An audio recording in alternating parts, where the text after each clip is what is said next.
আসসালামু আলাইকুম। সেন্টেন্স বানাইতেছি। পারভেজ কি করেন? আমি দেখতেছি একটা সেন্টেন্স বানাইতেছি। সেন্টেন্স বানাইতেছেন? কি সেন্টেন্স বানাইতেছেন? একটা তৈরি করে দিচ্ছে, দ্বিতীয়টা আমি সেন্টেন্স বানাইতেছি। কি মিলাই মিলাই তৈরি করতেছেন বলতে দেখি। একটা সংলাপ স্যার। আচ্ছা, সংলাপটা কি করবেন আপনি এখন? সংলাপটা স্যার আমি তৈরি করতেছি। আচ্ছা আচ্ছা আচ্ছা। একটা হয়েছে, এক লাইন হয়েছে, আরেক লাইন বাকি আছে।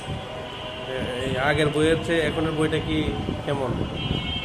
ভালোই, আগে হয়েছে যে এই বই আরও ভালো লাগছে আমার কাছে। তাই না? ভালো লাগে। কারণ কি?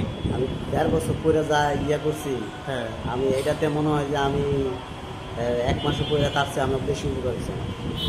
এটার মধ্যে একটু বাস্তবতা একটু বেশি, তাই না? বাস্তবতা বেশি, অর্গেনিক শব্দ অনেক কিছু একটু বেশি থাকলেও এটা আমার জন্য অনেক ভালো, বেটার হচ্ছে। ঠিক আছে, লেখেন লেখেন লেখেন লেখেন।